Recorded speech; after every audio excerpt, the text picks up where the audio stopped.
Hello everybody and welcome back to a brand new episode of F123 Driver Career Mode here on the channel. Hope you're all having a great day. We are coming off of a heck of a performance in the last episode in Baku on the podium with Max Verstappen, who picked up the victory. Of course, we had red flags, we had safety cars, we had mixed weather chaos that allowed us to bring the Aston Martin that's off to a way slower start than last season onto the podium when it looked like we were more about an 8th to 10th place car, unfortunately. So yeah, P6 to P2 to start the season, headed into the United States this weekend here for Miami. Is going to be, well, it's supposed to be a dry weekend aside from free practice one on Friday, so it will be 3 consecutive weekends where we find ourselves at least making some laps in the rain, but of course only a handful of those in racing conditions in Baku. But yeah, an exciting start to the season. We've seen Lewis Hamilton, Max Verstappen go to the top step of the podium so far. Hamilton, the defending world champion, now an 8-time world champion. Verstappen trying to make the comeback and get that 4th world title. Could we be shaping up for a face-off between those two for the world title again like 2021?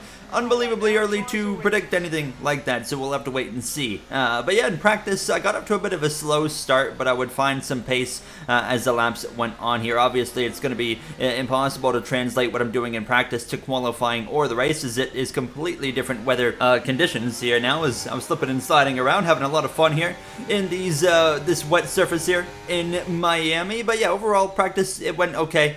Coming through my final lap here in the race strategy program, which is really the only program I bother doing now in F123 for practice. So we ended up further down the leaderboard than I expected, P16, but obviously, as usual, you take practice leaderboards with a grain of salt. We come through Saturday afternoon, qualifying time here in Miami. Now, it's no secret this Aston Martin Honda is, like I said multiple times this season, slower than the Aston Martin that we had last season when we were, used to fighting for poles last season. That's not really the vibe this season. I consider ourselves pretty successful if we make it to Q3. Here we are on our lap in Q1, and it's going to be pretty easy to get through. We're going to come through now to the line, and it's only going to actually be P14. It, however, would hang on. Our teammate of Tsunoda only manages 12th, but Devin Butler, Porchera, Bottas, Iwasa, and Sargent all out in the first round of qualifying. We come through to Q2 now, and this is where, of course, we know we very well could find ourselves out. It's really a kind of hit or miss depending on the track. We still have some upgrades on the way to our car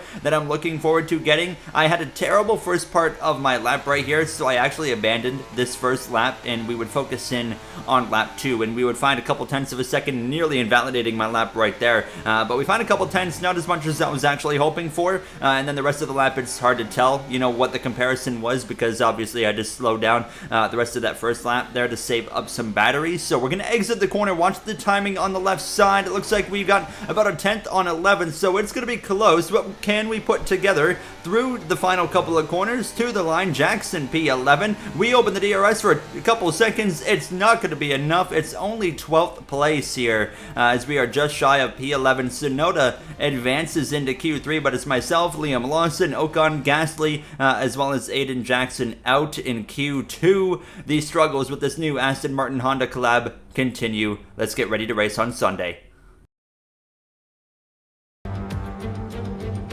Well, it's no secret that F1 is booming in popularity right now in the USA. Today's race, one of 3 in the United States, is a testament to that. It's time for the Miami Grand Prix. Sitting at the southeastern coast of Florida, the Miami International Autodrome has 19 corners and 3.36 miles of racing. It's a circuit designed to encourage close racing while meeting the highest safety standards. Either way, I'm sure it's one that will please the fans. It's time to see how our drivers are stacking up after yesterday's exciting qualifying session. Lando Norris will lead us away from pole position, just ahead of George Russell, who starts this event from P2. Considering the rest of the grid, we have Hamilton, Verstappen, Leclerc, Perez, Albon, Sainz, Tsunoda, Oscar Piastri, Jackson, Golden Boy, Liam Lawson, Ocon, Gasly, Butler, Teo Porcher, Bottas, Sargent and Iyumu Iwasa. Now it's almost time for lights out, so let's go down to the track. Anthony Davidson joins me once again in the commentary box. Ant, it's fantastic to have you with us here, but I'm curious, as a man with experience out on the track, how do you stop those pre-race nerves from becoming overwhelming when you're lining up on the grid? Well, I imagine they'll be starting to feel the adrenaline as they anticipate the run down into turn one, a bit like preparing to go into battle. The unknown situation will bring nerves, but that's a good thing. It will keep them focused on the moment and on their surroundings as we build towards the start of the Grand Prix. Alright then, we are ready to roll. As you guys expect, it's going to be a medium to hard compound tire strategy for myself. It's supposed to be dry all race long, so we'll see what happens here now and hope for the best. Hopefully, a good start where we can gain some track position. Here we go then, the formation lap is underway and the track temperature looks warm. That may or may not play into some of the team's hands in today's race. Thanks team for the work this weekend. I'll give it my all to deliver today. No pressure, Lando. Get after it, bud. Is Lewis going to fight me into turn one? No, George, you should be okay. So as all the cars take their positions on the grid, the teams will be hoping their strategies pay off for them in today's race. The question I'm asking is which teams have got it right, which ones have got it horribly wrong? Alright team, still some work to do. I know we got some upgrades on the way, so let's just survive today. Yep, I hear you. Let's get after it. Ready to roll here from Miami. It's actually coincidental on my NASCAR channel. We got Miami coming up today, the same day. Just the oval version, so it's not often they actually line up like that. We're ready to roll, however, here in this Aston Martin Honda, the BMW Power Iyumu Iwasa, rolling up to the back of the grid right there behind at Logan Sargent in that Williams Martini. We are ready to go racing. Our teammate of Tsunoda, P9, Lando Norris on pole position. Can he hold on to it? We're about to find out. We're lights out and underway here from the United States. Norris with an abysmal start. Opens the door wide open for not Hamilton, but Russell in Verstappen to go through into 1-2, 2 rows of 3 wide, including the rookie of Aiden Jackson going around the outside there. He's got Piastri as well as Sainz that he was able to get in front of. What a start. Again, Jackson just picked up his first points of his F1 career in his second Grand Prix, and of course the first points for that Connor Sport team there in the last episode out in Baku. Our teammate of Tsunoda's had a terrible start. He's down to 17th place after starting P9. Look at this. Unbelievably bad there for our Japanese teammate of Yuki Tsunoda, and then it actually got worse. So he got nearly crashed right here. Look at this. He's all over the place, struggling down to 17th on this opening start for Yuki Tsunoda. Russell, Verstappen, Norris, your top three. Not the start that Lando was looking for, of course. Hamilton, Albon, Leclerc, Perez, Jackson, Sainz, Piastri, the top 10 there. That Williams Martini. I'm right on the rear wing of the Australian. Of course, Piastri did not keep his ride at McLaren after being over, I think, 100 points behind his teammate of Lando Norris last season. So it kind of made sense, and I think McLaren is winning currently in this move to bring over Alex Albon, who of course had a podium in Australia and as well has been just running well aside from Baku when he crashed out of the race. So he's got a podium and a DNF to kick off this McLaren career for Albon. So nonetheless, coming through to lap 3, lap 4 now, and I was waiting for the right opportunity. I was really struggling with pace. Like I said, you know, we got some work to do.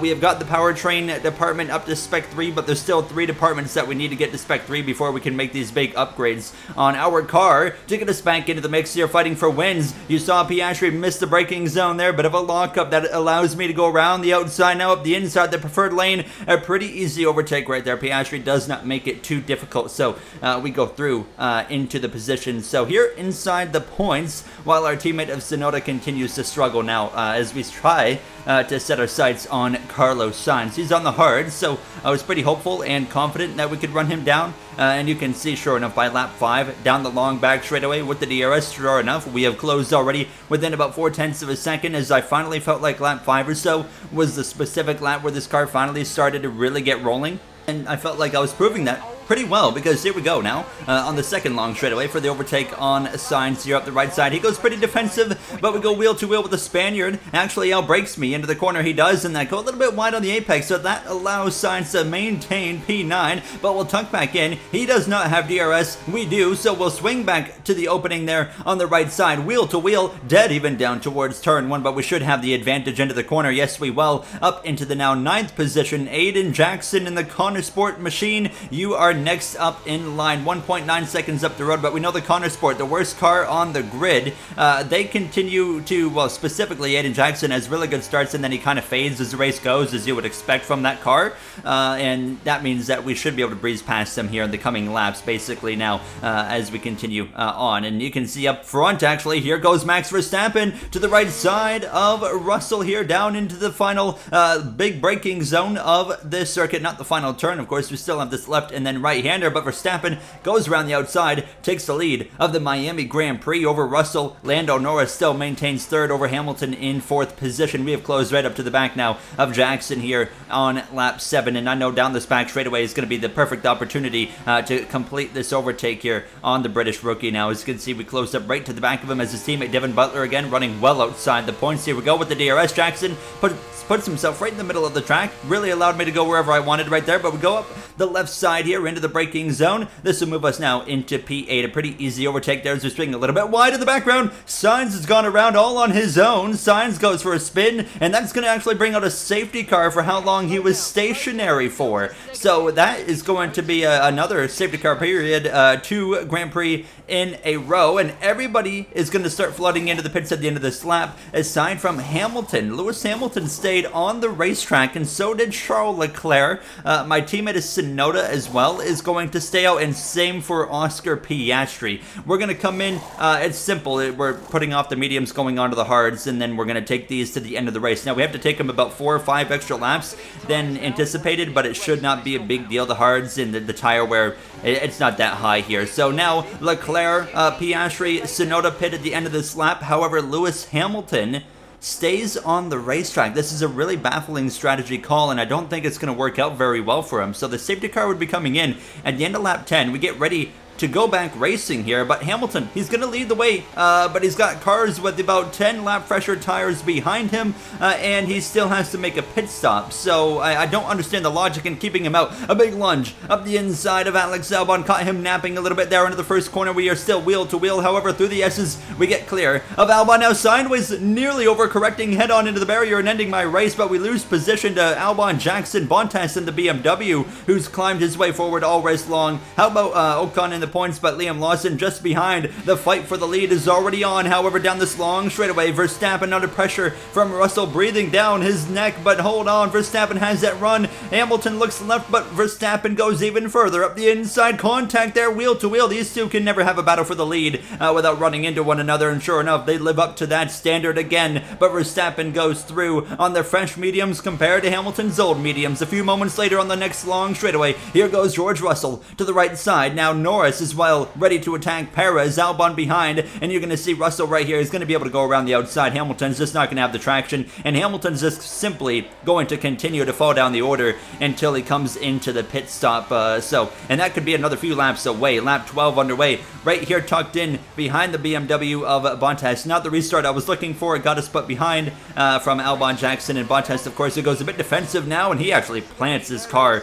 beautifully there on the apex. Just made it a little bit more difficult for me. If we had the same Aston Martin we had last year, I would have sent it right there, but I just don't have the confidence yet in this car with this Honda partnership to really make the same moves that I was making last season. Nonetheless, Hamilton backing up towards now 6th and 7th place, really spicing things up here and allowing us to hopefully have some overtaking opportunities, because he was kind of creating a bit of a train. You can see it right here. Albon right on the rear wing of him as I have a bit of an oversteer moment for the second time since the restart. Thankfully, we're able to keep it under control. And down the long straightaway again, I used a lot more battery than I wanted to, but it gives us this opportunity here. Swinging to the right side of Bottas on those soft tires, he is. And we'll go around the outside here into the left-hander, and we should be able to clear clear him through the sweeping right-hander even before we get into it. So up into P8, Aiden Jackson. We made the overtake on him earlier. We're looking to do it again here now. Lap 15 underway, and you can see through this first sector, through the S's, just trying to maintain with the Connor Sport. This rookie is impressing me so much here, and I'm sure he's impressing everybody that's watching him. Got his first points like we mentioned already